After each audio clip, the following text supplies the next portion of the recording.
Nessa aula 2, iremos falar da importância da língua culta para o direito. Para tanto, é importante a gente retomar a aula 1 acerca de alguns temas específicos que vão nos ajudar a compreender a questão do padrão culto da língua. Lá na aula 1, nós tratamos brevemente acerca da semiótica, que é uma ciência que estuda os signos. No caso da língua portuguesa, a semiótica vai estudar os signos linguísticos. Para tanto, esses signos, a grosso modo, eles serão divididos em 3 tipos, que seria o índice, o ícone e também os símbolos, né? Bom, em específico, a semiótica linguística, né, vai trabalhar com 3 frentes da língua portuguesa, que seria a semântica, a sintaxe e a pragmática. Por que falarmos das 3 frentes? Porque o conjunto da língua portuguesa, nesses 3 aspectos, é que vai ajudar na compreensão de um texto.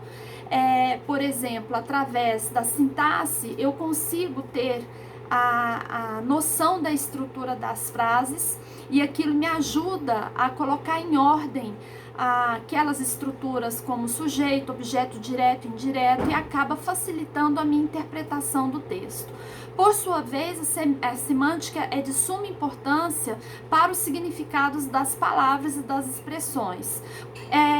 Da mesma forma pragmática, que seria como se apresenta essa frase ou esse enunciado e qual sentido que ele me dá da forma que ele me apresenta. A título de exemplo do que a gente colocou lá na aula 1, voltemos lá à questão da rainha louca e da louca rainha. O simples fato de eu alterar a ordem desses termos morfológicos, ele vai trazer um sentido diferente nessa contextualização desses enunciados por conta disso. Então, fica aí a indagação. Será que teria o mesmo sentido a expressão rainha louca da expressão louca rainha? Bom, essa estrutura vai fazer diferença quanto à semântica, quanto ao significado desse contexto. Veja bem, então a semântica ela vai além da questão do significado do significante em si. Bom, traduzindo o que eu disse, o que é o significante? A grosso modo, significante é a palavra. Por exemplo, direito é uma palavra que é a junção do D, I, R, E, I, T, O. Então, ele apresenta esse significante.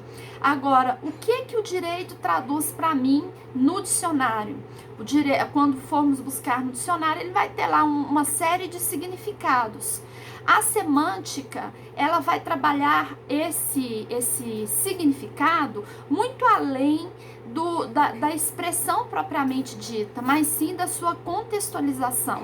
Então, voltando lá ao caso da rainha louca e da louca rainha, não basta eu compreender no dicionário o significado de rainha ou o significado de louca por conta da posição morfológica que essas palavras assumem nesse contexto. Então, de acordo com essa posição, ele vai acabar alterando o sentido aí nesses 2 enunciados. Por isso da importância para que eu consiga trazer uma interpretação de uma maneira abrangente para um enunciado, é eu compreender a relação das expressões com as orações, que seria a sintaxe, a relação da expressão com o seu designado, ou seja, com o seu significado propriamente dito, como eu exemplifiquei no caso da palavra direito, e a relação dessa expressão no contexto, seja na linguagem cotidiana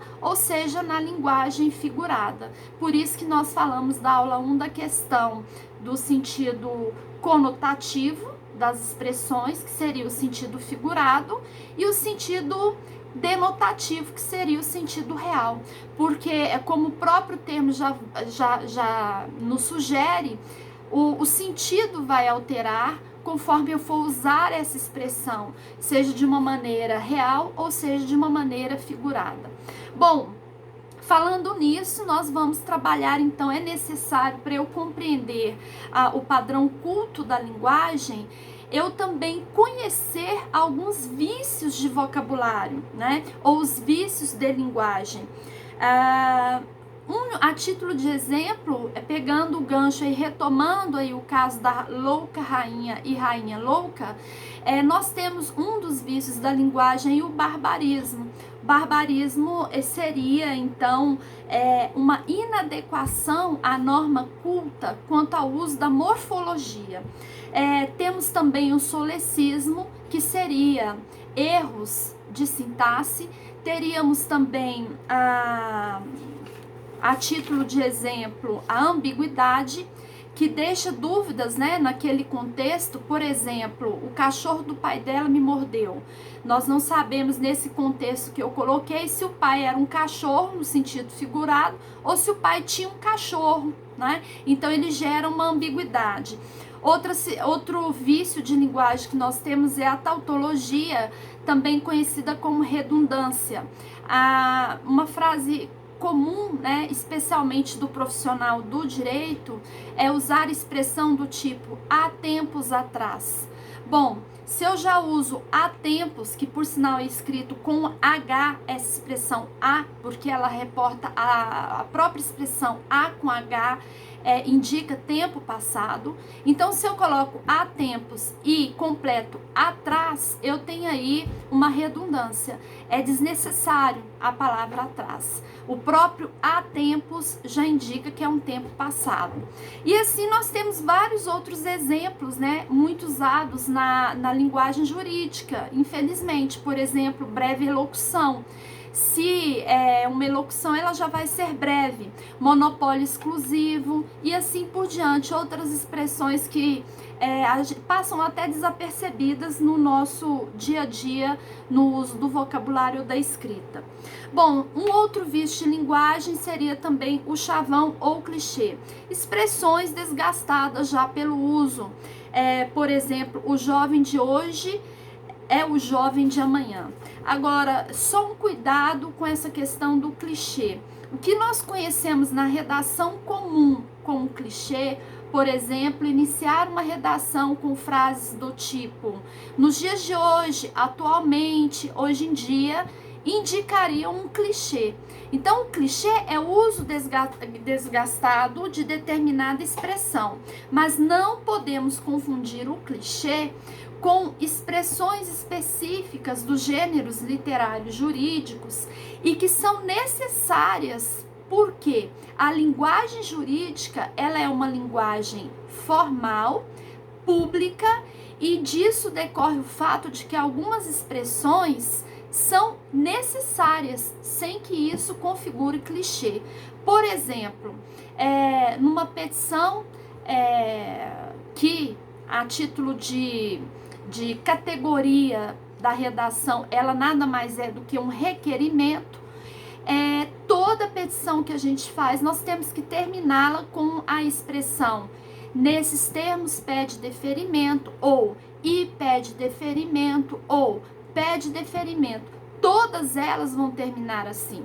Nem por isso essa expressão pede deferimento ou termos em que pede deferimento seria um caso de clichê, tá? Aí no caso, nesse exemplo dado, é necessário o uso dessa expressão por força da natureza pública da linguagem jurídica e de sua formalidade, que exige certas expressões para serem usadas, seja no início, no meio e no fim.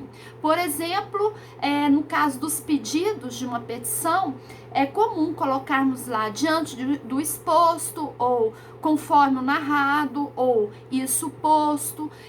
Nem por isso tais expressões configurariam aí no seu uso como um clichê. Bom, o cacófago, por sua vez, é conhecido até como uma figura de linguagem chamada de cacofonia. Seria algumas expressões que, por força até de regra de norma culta, elas produzem um som estranho, né?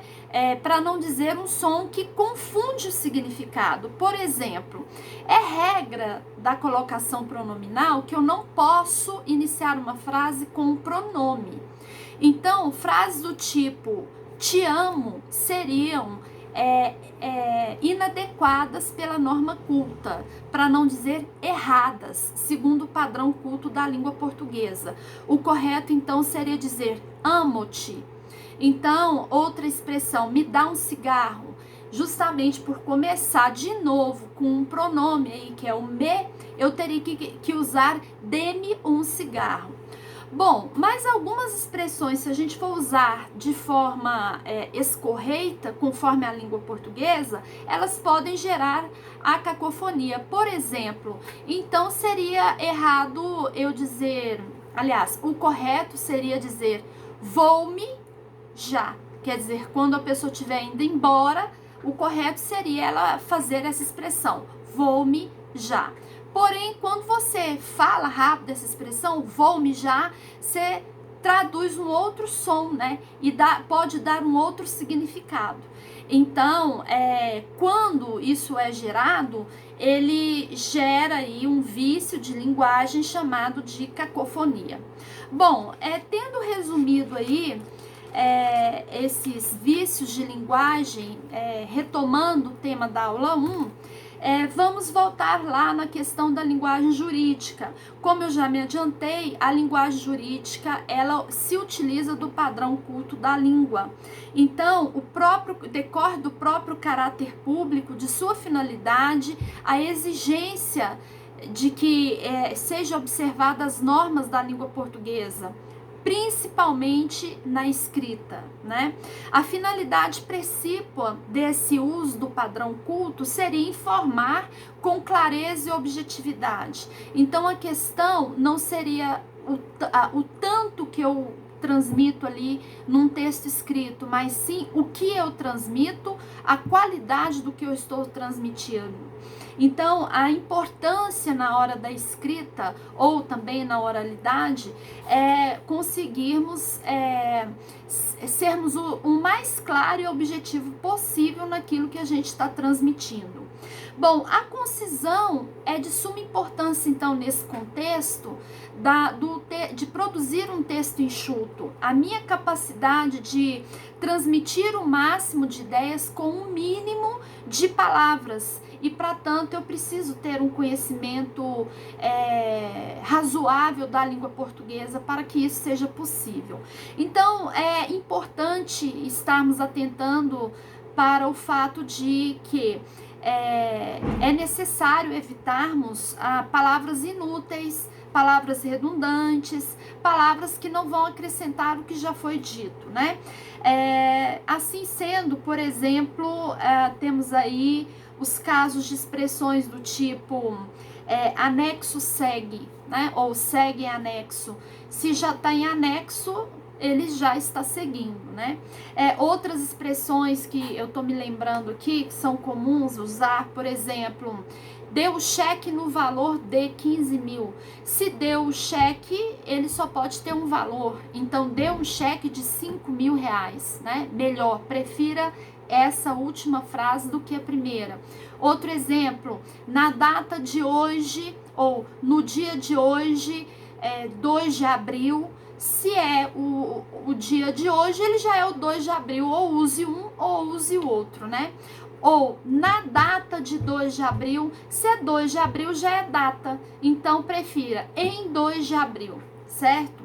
Ou seja, quanto mais enxuto o texto, melhor para a transmissão das ideias, porque ele vai conseguir ser mais objetivo.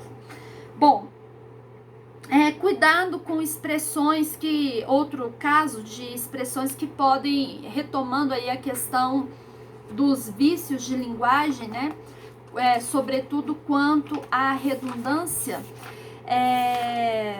no caso aí chamado de, aliás, quanto à ambiguidade, tomemos, por exemplo, a seguinte frase: o coordenador comunicou a seu assessor que ele seria transferido. Bom, quem é que vai ser transferido? O coordenador ou o assessor? Como que eu poderia dirimir a dúvida nessa frase, né? Quando eu coloco o coordenador comunicou a seu assessor que ele seria transferido. Então fica aí a dúvida, quem é que vai ser transferido? É o primeiro ou o segundo? Bom, uma estratégia é nos utilizarmos dos pronomes demonstrativos que vão ajudar aí. Fácil seria se colocássemos, seria muito melhor, né? E resolveria esse problema se colocássemos o coordenador comunicou a seu assessor que este seria transferido, ou seja, este se reporta ao último, que seria assessor. Se eu quisesse me referir à transferência do coordenador, eu colocaria o coordenador comunicou a seu assessor que aquele, que seria o coordenador, seria transferido. Bom, outra observação que a gente tem que ter, então, é reforçando quanto à formalidade dessa linguagem culta, né? E, para tanto, reforço novamente como é importante conhecer algumas regras da língua portuguesa, que em outro momento a gente vai estar resumindo algumas delas.